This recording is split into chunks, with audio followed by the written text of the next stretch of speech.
ابھی آج میرے پاس ایک کیس آیا, رو رہا تھا بندہ, اس کی بیوی کی طبیعت خراب ہوئی, کوئی کیس ہوگا, بیمار ہوتی ہیں 20 قسم کی آج کل بیماریاں, ڈپریشن بھی ہوتی ہے, نفسیاتی ڈاکٹر کو دکھا دیتے, الو کا پٹھا روحانی عامل کو دکھا دیا اس نے. مجھے تو اس کے شوہر پہ غصہ آ رہا ہے.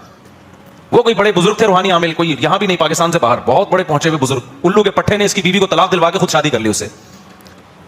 ایسے ہو رہے ہیں, اور بھی کیس ہے میرے پاس, یہ بزرگوں کے کیسز بتا رہا ہوں. بزرگ نہیں ہوتے, روحانی عامل کا بزرگی سے کیا تعلق ہے یار. میں نے کہا تم نے کمبختوں میرے بیان نہیں سنے, 10 سال سے چیخ رہا ہوں میں, اور یہ ایک کیس تھوڑی ہے میرے پاس تو اور بھی ایسے کیس ہیں.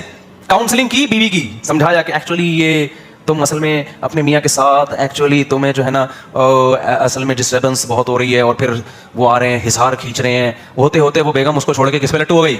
یہ بڑے ہوشیار لوگ ہوتے ہیں, اندر سے بڑے زہریلے ہوتے ہیں, یہ ایسے نرم لہجے میں ایکچولی کر کے اس کو بات کریں, اس کو چھوڑ تو بتا. اور پھر یہ کچھ دن کے بعد رکھ کے, ویسے بھی ان کا دیا روحانی عاملوں میں وفا کہاں ہوتی ہے, ویسے ہی چھوڑ دیتے ہیں اس کو. تو کبھی تمہاری بیوی اللہ نہ کرے بیمار ہو جائے, خدا کے لیے روحانی عامل کے پاس مت لے کے جانا, نفسیاتی ڈاکٹر سے علاج کراؤ, وہ پھر بھی شاید انسان کا بچہ بن کے کچھ میڈیسن دے ٹھیک ہو جائے. عاملوں کے پاس مت لے کے جاؤ, یہ تمہارے گھروں میں طلاقیں دلوائیں گے. اور بھی کراچی میں بھی ایسے عامل ہیں. اب میں کسی کو بتا دیتا ہوں اس عامل کے بارے میں, وہ فراڈی ہے, جا کے اس عامل کو بتا رہا ہے, مجھ سے کہہ رہے ہیں تو فراڈی ہے. کرنا کرانا تو نے کچھ ہے نہیں, تو جا بھائی, تو پھر جاؤ, تو اس کا مطلب تو بھی ملا ہوا ہے اس کے ساتھ, تو بھی ملا ہوا ہے, تو بھی اسی درجے کا فراڈی ہے. بیوی گئی مارکیٹ سے شارٹ علاج کے چکر میں, اب مجھے آگے کہہ رہا ہے, میں نے کہا آپ کیا تو طلاق بھی ہو گئی, عدت کے بعد اس نے شادی بھی کر لی. میں نے کہا وہ ہو تو اس کو دے دے گا طلاق تھوڑے دنوں میں, اب صبر کرو, آرام سے بیٹھو.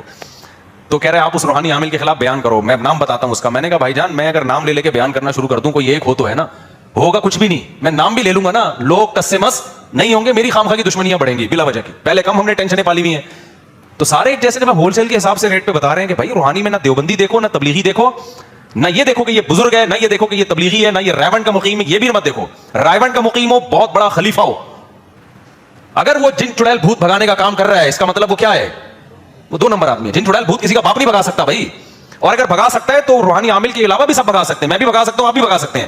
وہی آیت الکرسی پڑھ کے آپ دم کر دو, بھاگے گا, اس کا باپ بھی بھاگے گا. نہیں بھاگ رہا, مسجد کے امام کے پاس جاؤ, ذرا نیک آدمی کے پاس چلے جاؤ, وہ دم کرے گا, زیادہ فائدہ ہوگا. اس سے آگے جن چڑیل بھوت کو فری کرانے کی ضرورت نہیں ہے. نہیں بھاگا تو اس کا مطلب نہیں بھاگ رہی ہے, صبر کر کے بیٹھ جاؤ, بولے بھائی ہم نے جنات سے کیا کر لیا ہے, کمپرومائز کر لیا.